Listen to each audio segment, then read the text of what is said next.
So patterns, trends. We're raised from a young age to see patterns. You have in school, you'll have a line of shapes like, okay, what's the next shape that comes after? You'll have like, oh, square, triangle, circle, and then the next one should be square because then you see triangle, circle. You have things like number sequences like 1, 5, 2, 6. Okay, what's the next number that comes after? So patterns. You use patterns, you can tell what's coming next. Ghosts of Yotei have writers that have worked on Dragon Age, The Veilguard, and Mass Effect Andromeda, two badly written games, and now those writers are going to be working on Ghosts of Yotei. So, patterns. Terrible games, people who clearly can't write are now working on this game. What does that say? Is their writing suddenly going to somehow get better? Or are you seeing the pattern here where you have two failures of games and now they're working on this one, which means this now is also going to be a failure of a game simply by what the pattern that you've been seeing. So they're activists. These game companies are not filled with people who want to create a good game. They're filled with activists. But those of Yotei fan concerns increase. Games writers also worked on Dragon Age, The Veilguard, and Mass Effect Andromeda. When I talk about the games, mostly like Dragon Age, people bring up how bad Andromeda was, and people how much they're afraid of the next Mass Effect game being terrible. But it's patterns. I mean, look at just 2024, right? You have all these games which had women who were made to look like men. Now, this wasn't a technical problem. It wasn't a technical because the men always looked like their actor. This was giving the females huge blocky chins and man jaws. That was a creative choice. Someone had to design that. Someone had to model that. So you have a beautiful actress in like the form of Humberly Gonzalez, who plays Kay Vess in Star Wars Outlaws. Beautiful woman, nice face, good facial features, and then you see Kay Vess, this blocky, massive freaking cheekbones, man chin, a larger chin, and you look at the two, it's like, is that even the same person?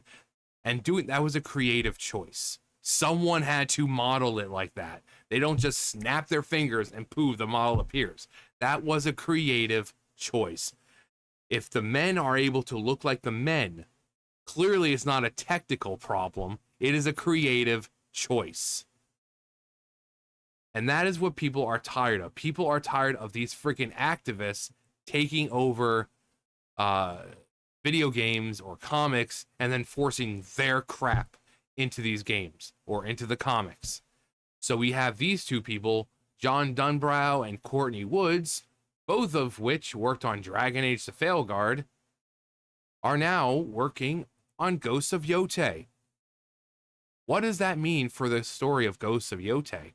I mean, if you thought Yasuke was bad in Shadows Assassin, Assassin's Creed Shadows, this is probably going to have like 100 Yasuke's walking around. And then they're going to say, oh, well, after doing some research and speaking with experts, we found that there were a lot more African Americans, or Africans rather, in Japan at the time, who were all prominent members of Japanese culture and society.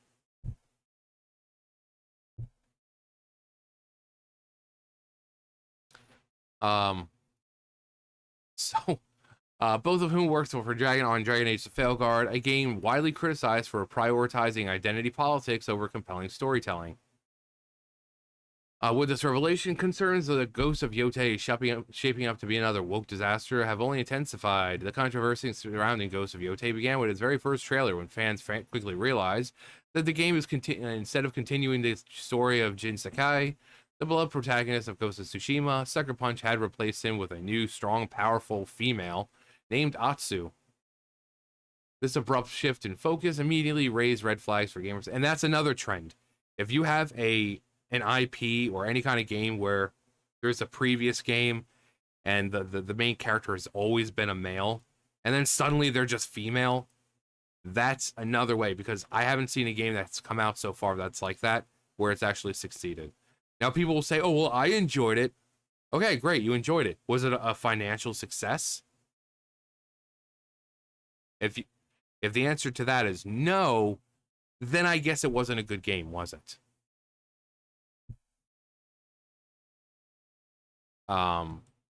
This abrupt shift in focus immediately raised red flags for gamers wary of yet another classic franchise being retooled for modern ideological messaging. We got Erika Ishii with her activism bullcrap. Making matters worse in the eyes of the fans, the game's protagonist is played by Erika Ishii, a radical progressive activist known for outspoken comments about gender politics and for verbally attacking law enforcement. Ishii's casting only strengthens the belief that Ghost of Yotei is being designed as a virtue-signaling girl boss narrative rather than a faithful successor to Ghost of Tsushima. Yeah, and people have the right to be wary of this and to be afraid of it being a bad product because of the trends, because of the patterns that people have seen just in 2024. So everyone comes out like, oh my god, you guys don't, before the game's not even out yet, you fucking stupid basement dwelling incels. And then the game comes out, and then the people are proven right, and the game sucks. So maybe learn how to pick up on trends. Maybe notice that these games all have something connected. One of them being this, right here, Sweet Baby Inc. Tell me a Sweet Baby Inc. project that's actually succeeded in 2024. Go on, I'll wait. There was none. And instead, the companies had to lay people off, studios had to close. But successful games, right? You got your diversity, and that's all you need, right?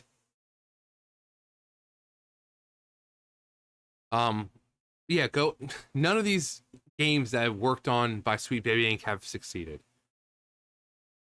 So, like I said, lost jobs, studios having to close. You see a trend, you see a pattern.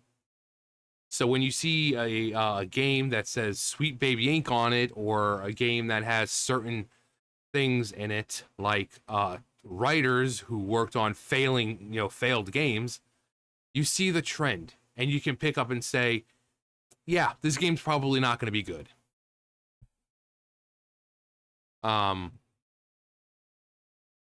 And people have noticed that they keep trying to push this girl boss narrative, and people are tired of it because these girl bosses aren't real girl bosses. They're just a way to emasculate as many men as possible.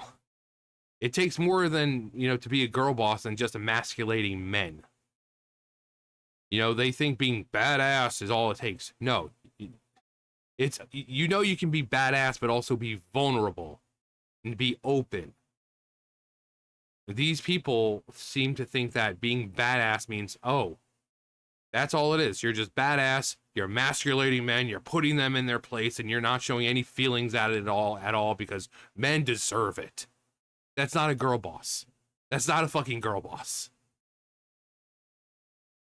On top of that, Sucker Punch hired Thomas Hart as its new community manager in April 2024. 24. Hired him in April of 2024. Hart, formerly of Insomniac Games, has openly defended Sweet Baby Inc., the controversial consulting firm known for injecting. We know who they are. The whole Sweet Baby controversy is mind-numbingly dumb. Most people have no idea how games are made or what a consultant does. Many don't even care to listen when someone tries to, because we know you're lying out of your ass. Because again, when was this? March 2024. One only needs to look at the games that Sweet Baby Inc. has worked on Every single studio, every company that Sweet Baby Inc. has worked on has had some kind of disaster befall it after working with them. Again, layoffs, studio closing, uh, you know, and while Sweet Baby Inc. takes none of that, you don't hear Sweet Baby Inc. having to lay people off. You don't hear Sweet Baby Inc. Filing for bankruptcy because they've already been paid. So when you have people like this working in these companies, these are activists. These are fucking activists, and then you wonder why your game is so poorly written. The country just a month before joining Sucker Punch, Hart dismissed concerns over Sweet Baby Inc.'s influence. Beyond their involvement of Dragon Age, the Veilguard, Dunbrow, and Woods have worked on several games that are widely regarded as failures. Both were part of teams behind Mass Effect Andromeda and Anthem, two titles infamous for lackluster storytelling and massive disappointments at launch. Again, trends, patterns. These people are working on games that fail. And most of the time, the failure is due to the story. These people are not going to suddenly be able to write a story because it's a new project. These people are consistently showing they cannot write stories.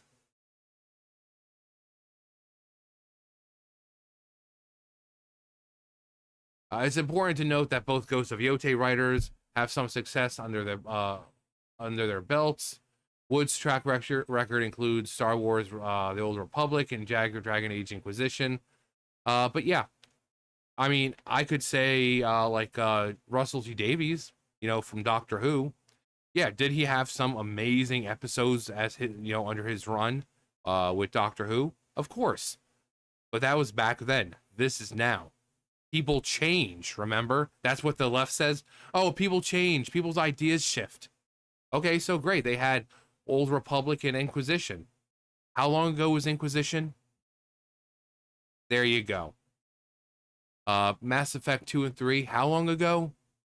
So enough time has passed where these people who might have been able to make good stories are now more concerned with, diversity, equity, inclusion, and making sure that people can see themselves.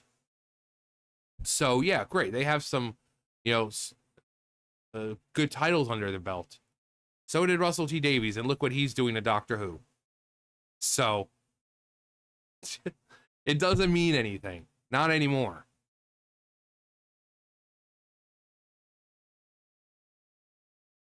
YouTuber Endymion has been reporting on Ghost of Yotei for months and recently revealed that the game was originally planned as Ghost of Tsushima 2 starring Jin Sakai. Of course it was.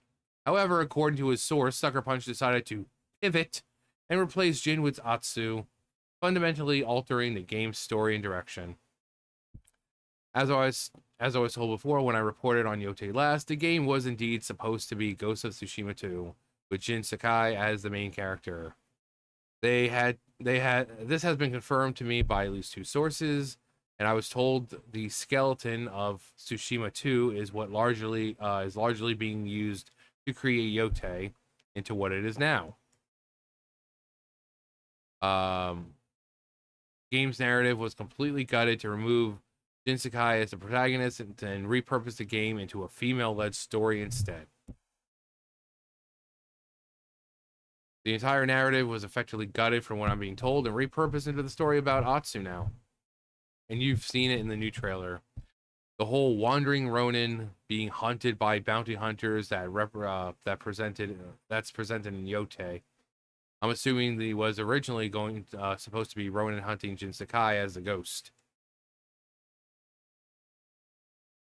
If true, this would mean that Ghost of Yotei is little more than a forced rebranding of what was supposed to be Ghost of Tsushima 2. Another example of a beloved franchise being hijacked for modern ideological messaging. With progressive activists as the lead actress, two woke writers fresh off Dragon Age The Veilguard's disaster, a former Sweet Baby Inc. defender as community manager. Yeah, exactly. Trends. You see the pattern here. What does the pattern tell you? What's the number that comes next, people? Okay, you have 1, 5, 2, 6. What's the next part of the sequence? There's a pattern here. And yet people want to keep defending this shit rather than acknowledging that there's a pattern here and that these people are terrible writers and they're activists and they don't give a flying fuck about writing a good story. You have people who just constantly, and these writers, these companies never have to take accountability for writing a shit product. Instead, they know that you people are fucking stupid and will go out and purchase that overly expensive game at $70, $80 only to receive mediocre, subpar, poor quality slop. Because they know you're fucking stupid. They know you're going to buy it. All because I can Steam myself. Because you people can't go 5 fucking seconds without validation, without thinking, oh no, I don't exist. And they have sacrificed good storytelling for this crap. The girl bosses, the freaking representation that's only skin deep. Not real representation, not having a real diverse character. No, it's they're black, that's their entire personality. That's their entire character. What would have been an incredible sequel following Jin Sakai's journey would be, could become yet another in a long line of girl boss games. No comments. I was hoping Bunny with a keyboard would at least be there. But this is the state of gaming. Again, trends, patterns. Pick up on the pattern here. You have all these games in recent years, just last year and the year before and whatever, that have failed because of the forced diversity and representation bullcrap and the lack of real storytelling. Again, I go back to Russell T Davies. Yeah, he had great stories back then. He was able to write good stories, but that was what, 2005? Now he's taken over the helm as writer for Doctor Who currently. And the stories are terrible. So just because you have some amazing things under your belt in the past, people will shift their ideologies and their ideas and whatever, and then they'll start incorporating that into their writing. So, wow, Star Wars, Old Republic, and this and that, great. They're clearly different people now. Clearly different people, and clearly they can't write a good game. So you pick up on these trends, you see them, so people who see these can look at this game and say, this game is going to be shit.